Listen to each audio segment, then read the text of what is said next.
Pertamina memastikan produk BBM jenis Pertamax atau RON 92 yang dijual ke masyarakat sesuai spesifikasi. Sebelumnya muncul dugaan Pertamax blendingan atau oplosan dari Pertalite pasca mencuatnya kasus dugaan korupsi terkait tata kelola minyak mentah dan produk kilang oleh Kejaksaan Agung.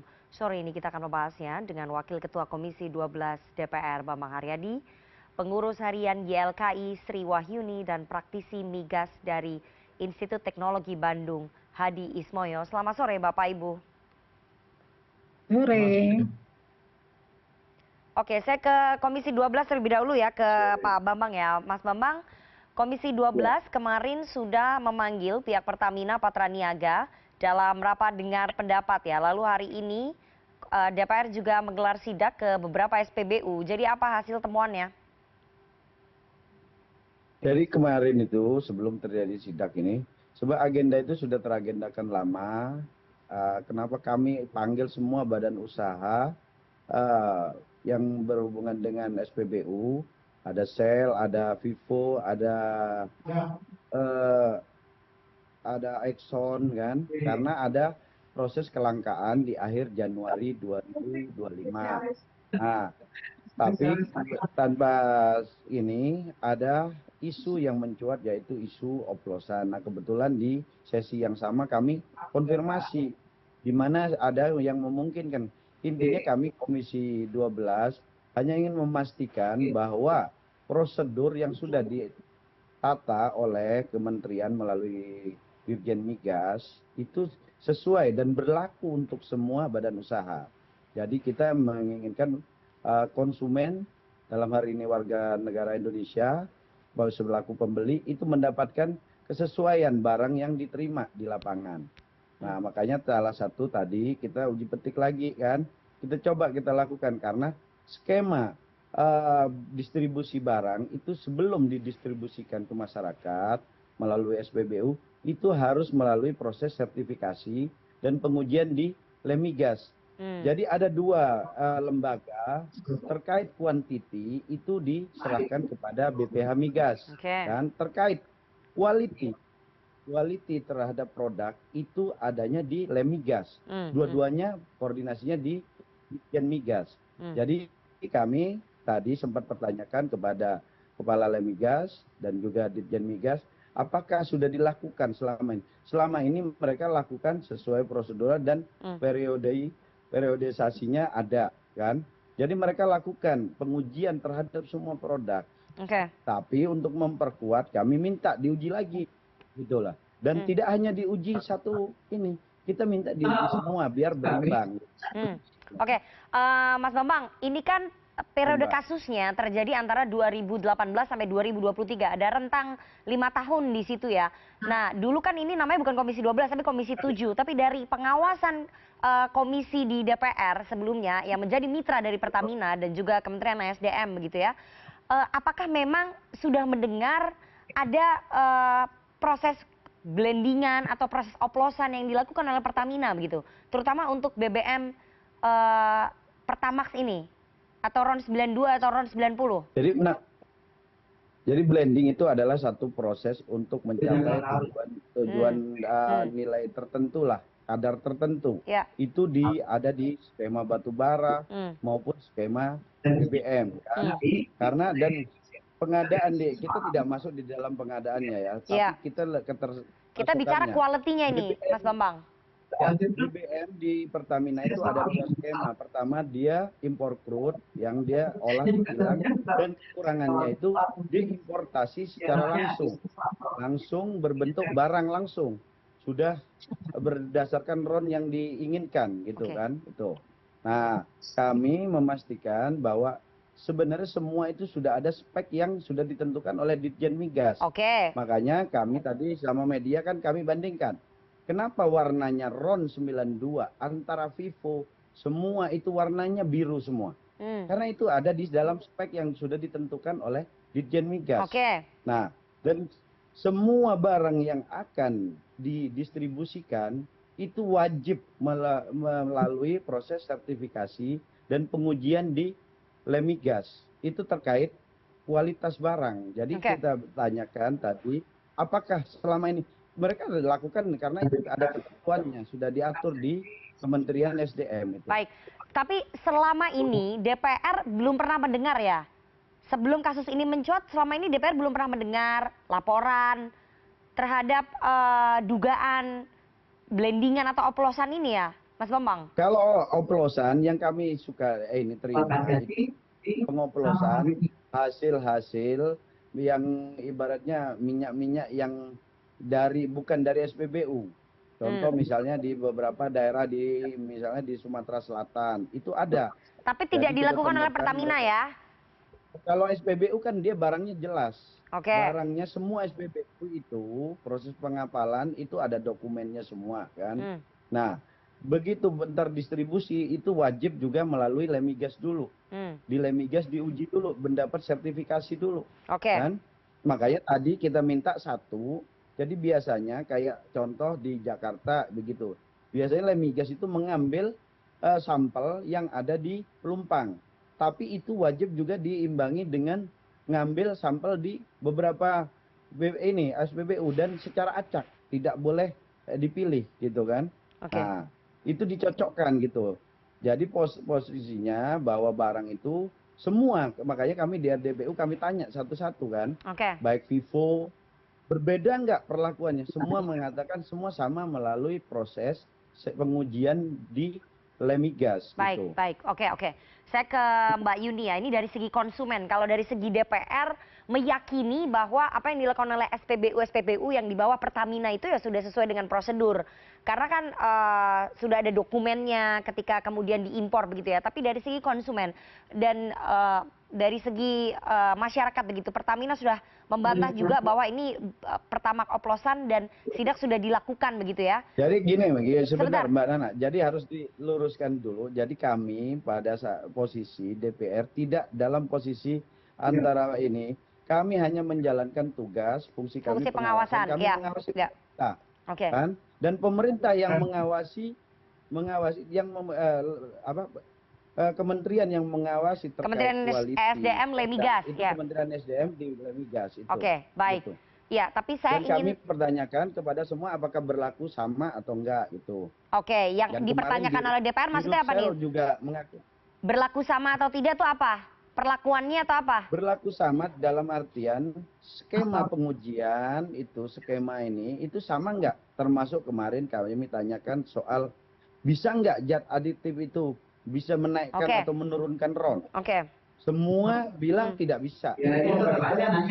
Lantas ini, dia hanya penambahan value terhadap identifikasi atau keunggulan Baik. masing-masing produk. Oke.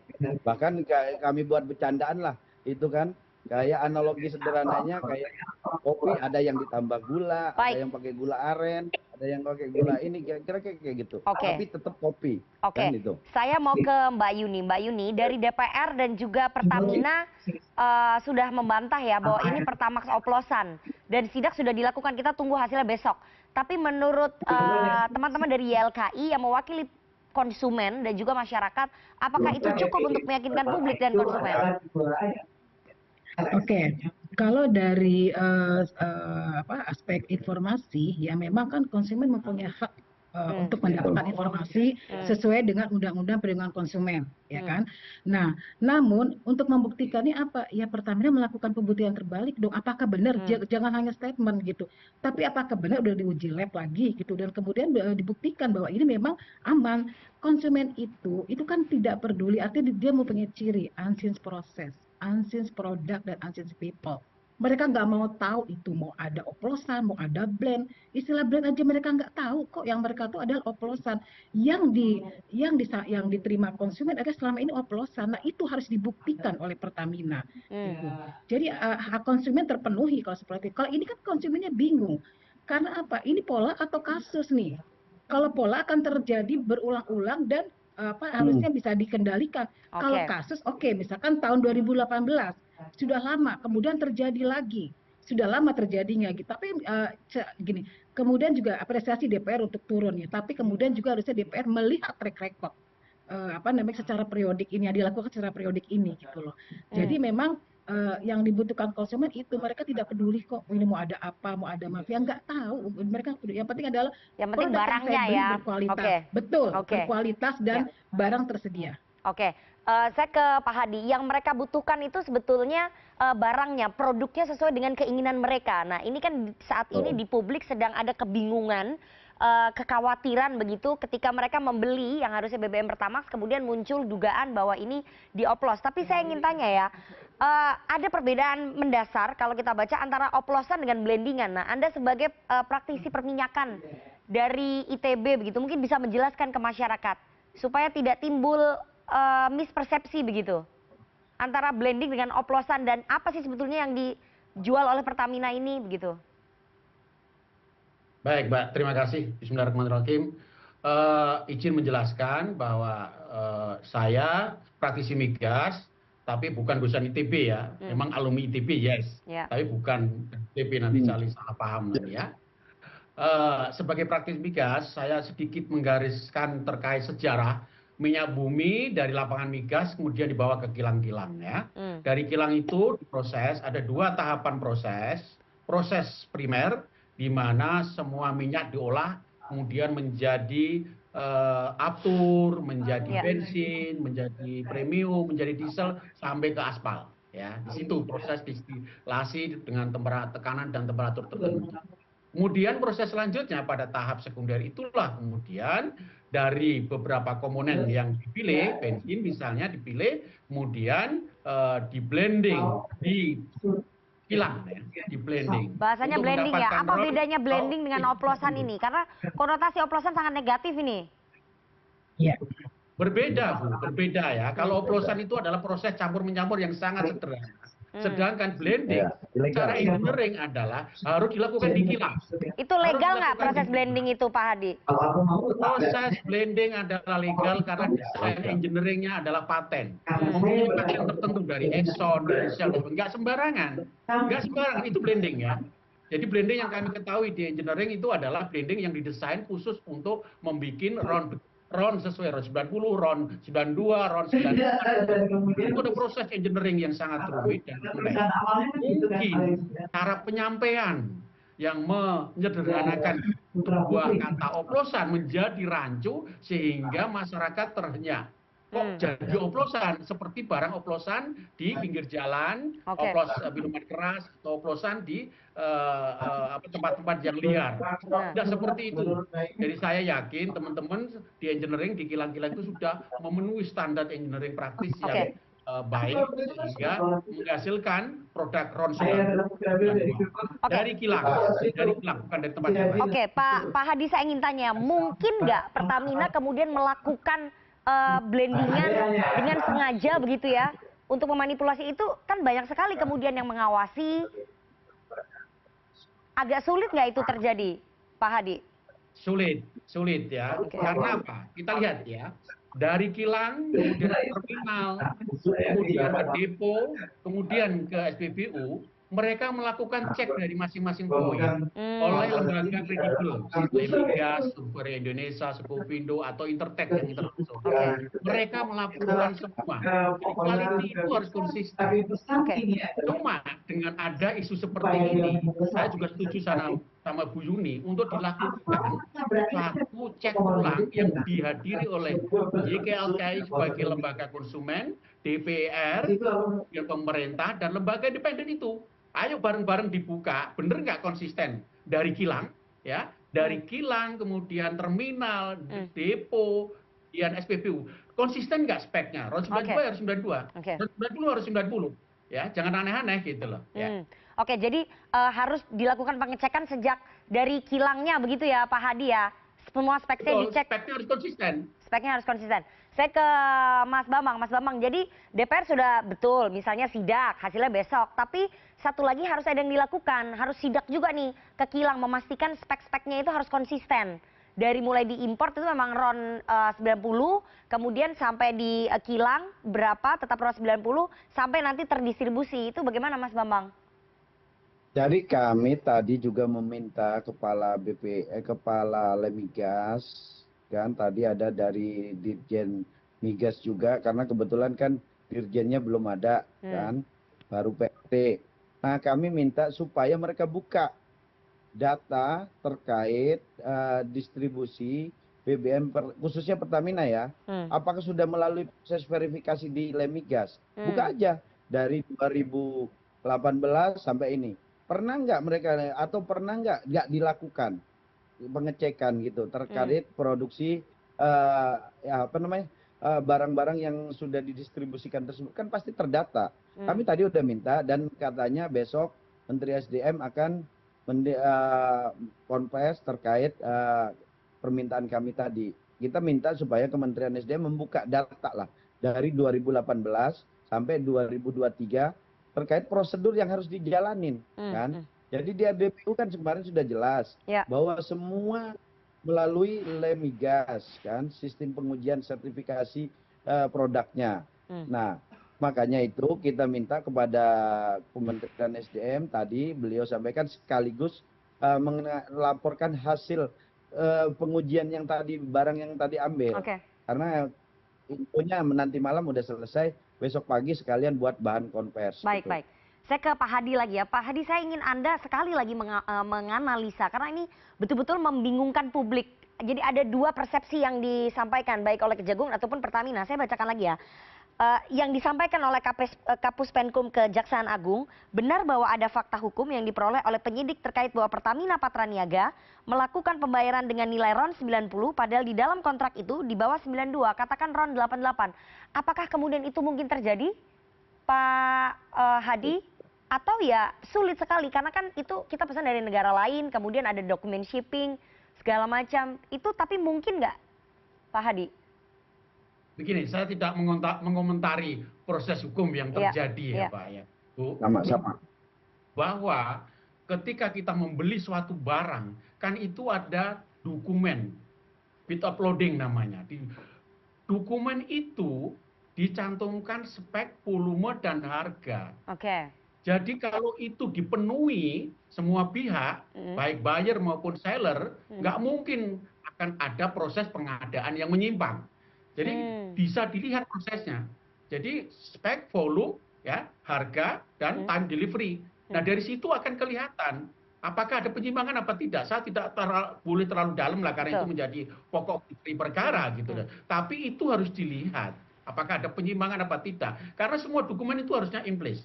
Karena kita mengeluarkan barang ya dari kapal, kami meloading minyak kami keluar pun semua dokumen lengkap. Dokumen lengkap termasuk spek dan karakteristik barang itu. Jadi nggak mungkin kalau sampai kejadian yang aneh-aneh, yaitu berarti ada prosedur yang dilewati atau ada pengadaan yang tidak sesuai dengan kapasitas yang ada. Kira-kira gitu, Mbak.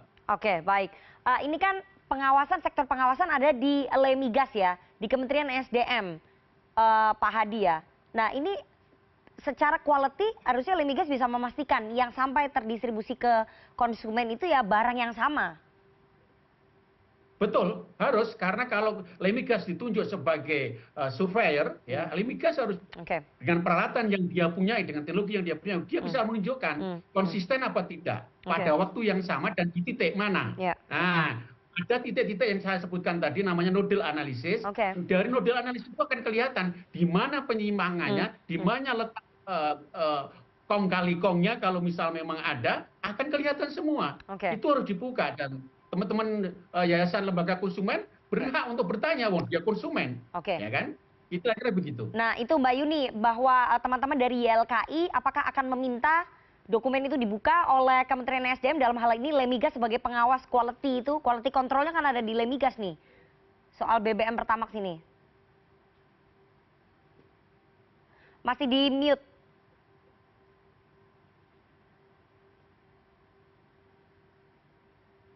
Silakan Mbak Yuni.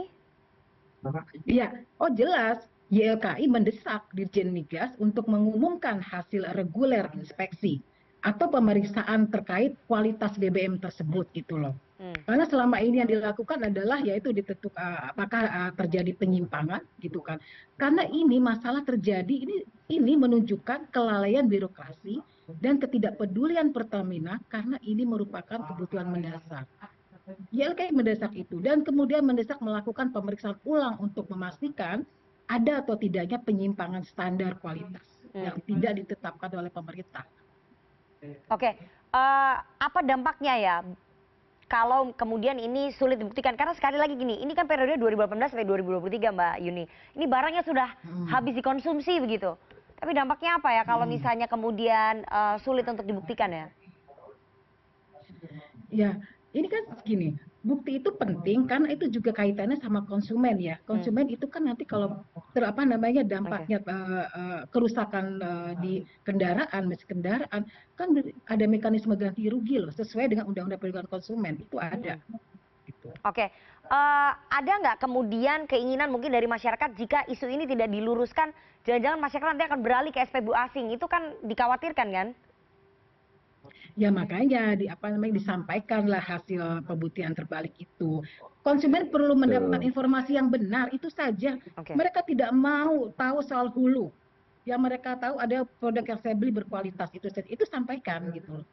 Baik, saya ke Mas Bambang ya. Terakhir, supaya ini kemudian tidak menjadi snowball ataupun bola salju, bola liar ya. Bagaimana kemudian meluruskan ini? Konsumen harus tahu nih bahwa yang mereka beli sesuai dengan produk yang mereka inginkan, yang mereka bayar. Jadi isu soal oplosan ini tidak menjalar kemana-mana. Bagaimana dari Komisi 12, Mas Bambang? Jadi kami sudah minta kepada Kementerian SDM melalui Dirjen Migas untuk membuka data hasil pengujian terhadap produk itu dari sejak yang dipermasalahkan dari tahun 2018 sampai sekian. Buka aja. Termasuk surveyor yang melalui surveyor, kan ada juga surveyor lain selain Lemigas. Kita kumpulin, kita buka ke publik kan, kasih ke YLKI kan, biar mereka yakin kan pasti dokumennya ada kok. Dokumen itu karena itu bagian penting dalam pendistribusian produk. Sebelum didistribusikan dari depo ke SPBU itu wajib ada sistem. Jadi saya pikir data itu pasti ada. Nah, tinggal dibuka, disampaikan ke Mbak Yuni atau ke publik ya, ke DPR. Kami juga minta dalam waktu dekat kita akan minta raker dibuktikan inilah.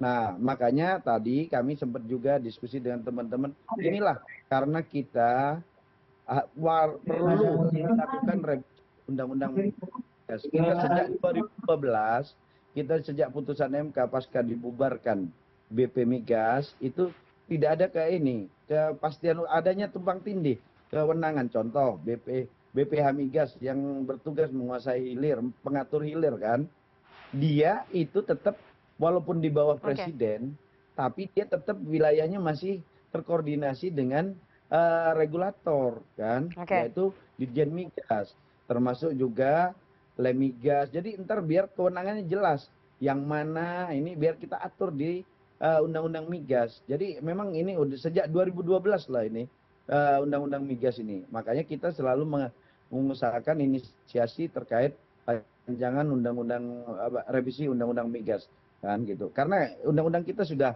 ketinggalan kan. Mana yang bertugas pengawasan, mana bertugas hilir, ini tumpang tindih.